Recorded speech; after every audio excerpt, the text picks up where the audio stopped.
Olá, todos bem-vindos ao meu canal. Regresso então para mais um vídeo com a resolução do exame de Físico-Química A do ano 2015, primeira fase. Agora com a segunda questão do grupo 5, que incide então no tema do equilíbrio químico. Eu vou resolver neste vídeo a questão 2.1 desse grupo e também a questão 2.2. Na questão 2 diz-nos o seguinte: a tabela seguinte estão registados os valores da constante de equilíbrio Kc da reação de formação do iodeto de hidrogênio, considerada a 3 temperaturas diferentes. Bem, nós temos aqui esta tabela que nos dá o valor da constante de equilíbrio para uma determinada temperatura. Aviso já de um pormenor importante: a temperatura é o único fator que consegue afetar a constante de equilíbrio. Pressão, adição de reagentes, volume, nada disso afeta a constante. Desloca o equilíbrio, mas não afeta o valor da constante. O único fator que consegue afetar o valor da constante é exatamente a temperatura. Bem, na questão 2.1 temos o seguinte: considere que num reator com a capacidade para 1 litro, quer dizer que o volume que iremos trabalhar é exatamente 1,00 decímetros cúbicos, foram então inicialmente introduzidas 2,56 vezes 10 elevado a menos 3 moles de iodo e uma determinada quantidade de H2, ou seja, hidrogênio molecular. Considere ainda que no início não existia iodeto de hidrogênio no reator e quando a 763 graus Kelvin o sistema atingiu o estado de equilíbrio, a quantidade de iodo que existia no reator era 1,46 vezes 10 elevado a menos 3 moles. Calcula então, nestas condições, a quantidade em moles de H2 que deverá existir no reator quando o sistema está em equilíbrio àquela temperatura. Bem, temos aqui um daqueles exercícios típicos do equilíbrio químico. Temos aqui a reação e eu vou construir aquela tabela onde temos aqui as quantidades iniciais, vou colocar assim, início. Depois aqui numa segunda linha, gasta barra forma, né? Os reagentes gastam-se e os produtos formam-se e depois temos aqui as quantidades no equilíbrio. E vamos então preencher esta tabela mediante aquilo que nos dizem. Considere que no reator, temos o volume, foram introduzidas, temos uma quantidade inicial de iodo igual a 2,56 vezes 10 elevado a menos 3 moles de iodo. E uma determinada quantidade de H2. Vou dizer aqui que a H2 tem assim uma determinada quantidade inicial, número de moles inicial, e não tenho HI. Quanto às proporções nas quais os reagentes se gastam e os produtos se formam, no caso temos que atender à estequiometria, que é 1 para 1, mas cuidado, ali no produto temos 2, ou seja, cada uma mole de iodo reage com uma mole de hidrogênio, mas originam 2 de HI. Se os reagentes se gastam, então vou colocar aqui menos X, menos 1X devido ao 1 da estequiometria do iodo, menos X também, 1X devido à estequiometria do hidrogênio. Quanto aos produtos formam-se, então será positivo e será 2X devido à estequiometria. Definindo então as quantidades no equilíbrio, relativamente ao iodo eu vou ter 2,56 vezes 10 elevado a menos 3 menos X, ou seja, menos esta quantidade X. No caso do hidrogênio, calma lá, pois eu já estou aqui um pouco à frente, né? Já estou aqui um pouco à frente.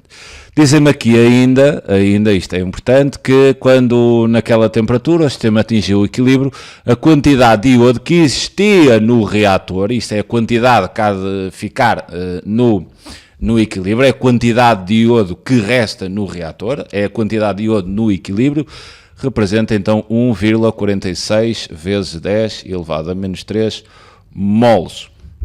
Quanto à quantidade aqui de hidrogênio, vou designar como o número de moles de H2 no equilíbrio. Vou fazer então aqui esta definição.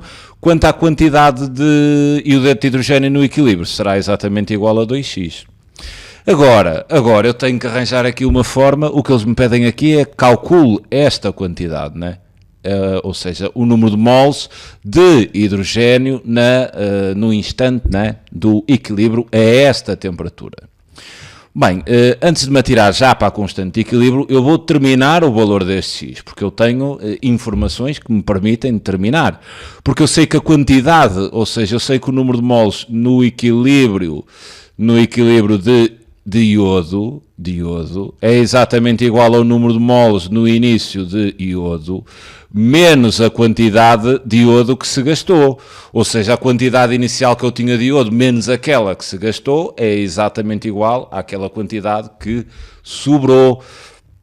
O que quer dizer que este x, que é a quantidade que se gastou, será exatamente igual ao número de moles que eu tinha no início de iodo, não é?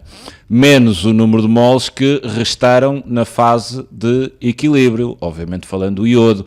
O que quer dizer que este x há de ser igual, efetuando aqui as contas, 2,56 vezes 10 elevado a menos 3, menos a quantidade que restou no equilíbrio, 1,46 vezes 10 elevado a menos 3, o que havemos de obter a quantidade que se gastou de iodo, exatamente igual a 1,10 vezes 10 elevado a menos 3. E esta ideia há de ser importante para eu agora definir as concentrações destas espécies no equilíbrio. Atendendo então que a concentração é exatamente igual ao número de moles sobre o volume, não é?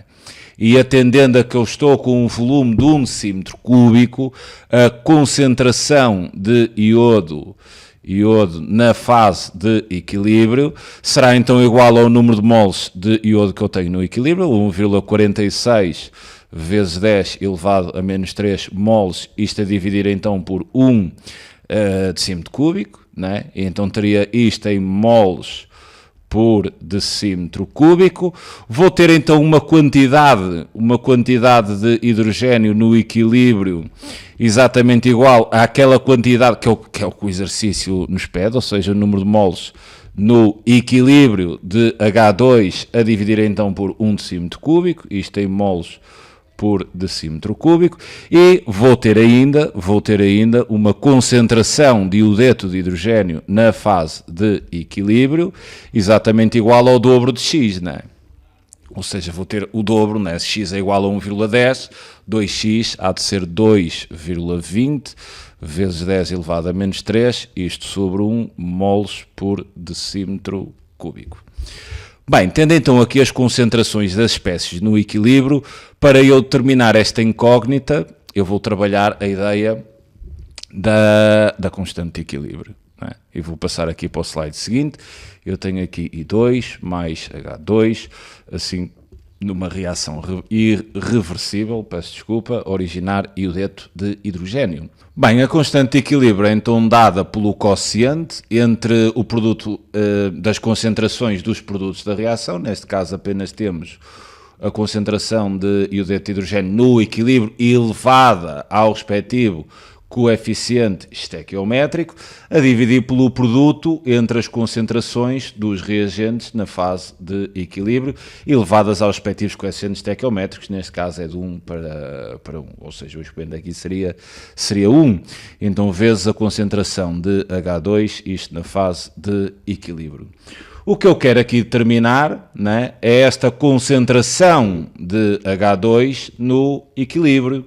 Então vou pegar nesta fórmula, né, e vou resolver matematicamente esta fórmula em função da concentração de H2.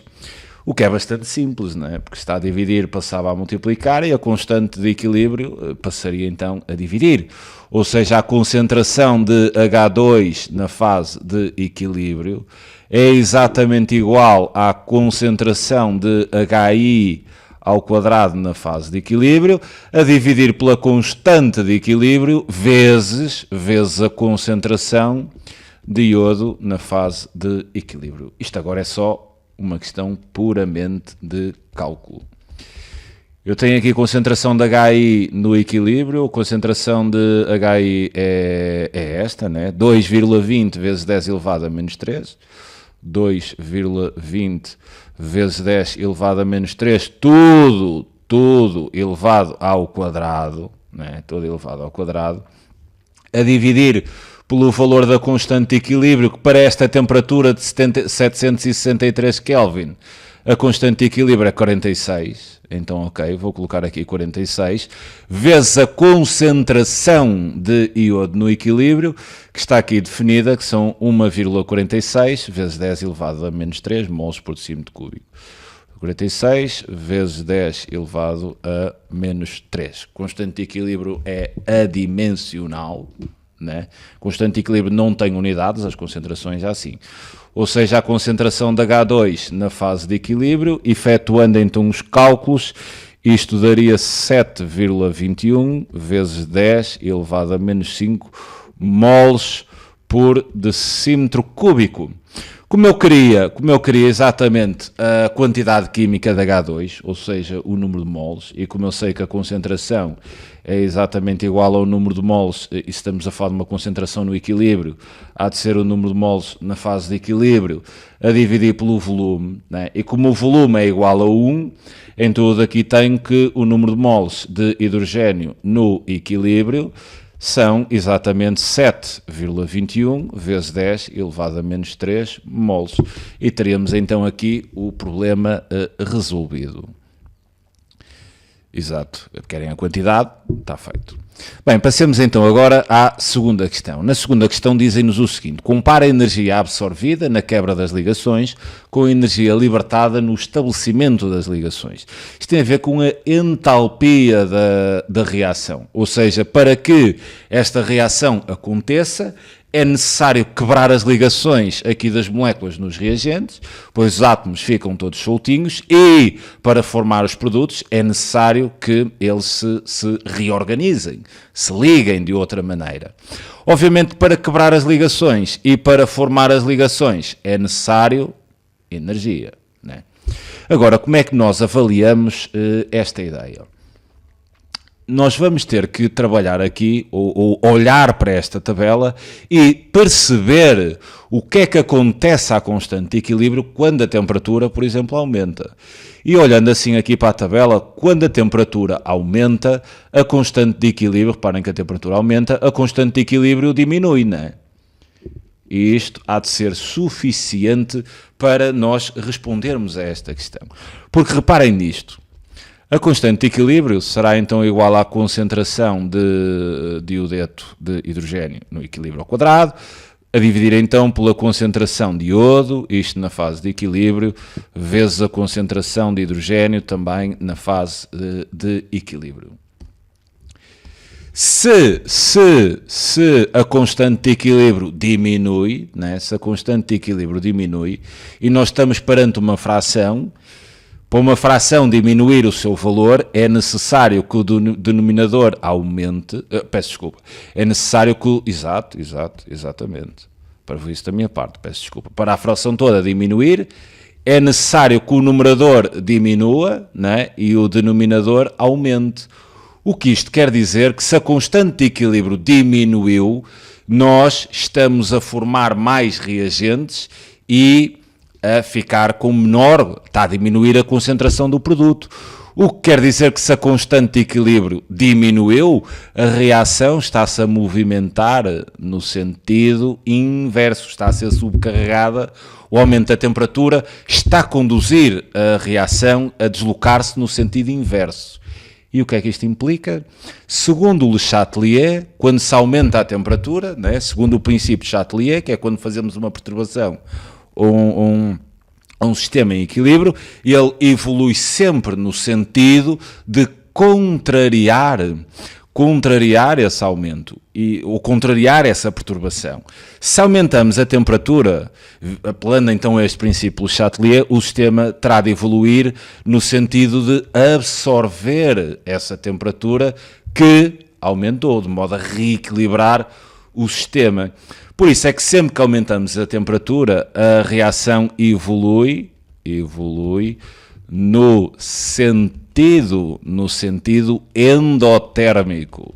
O sentido endotérmico é o sentido onde a reação absorve calor. Se a temperatura aumentou, o sistema, para contrariar esse aumento, evolui no sentido de absorver esse calor, de modo a baixar a temperatura. Como nós, com a diminuição da constante de equilíbrio, percebemos que a reação com o aumento da temperatura se está a deslocar no sentido inverso, então concluímos que o sentido inverso desta reação é o sentido da reação endotérmica. Endotérmica. O que quer dizer então, se o sentido inverso é o sentido da reação endotérmica, o sentido direto será o sentido da reação exotérmica. Exotérmica. E o sentido da reação exotérmica, o sentido exotérmico é o sentido onde há libertação de calor.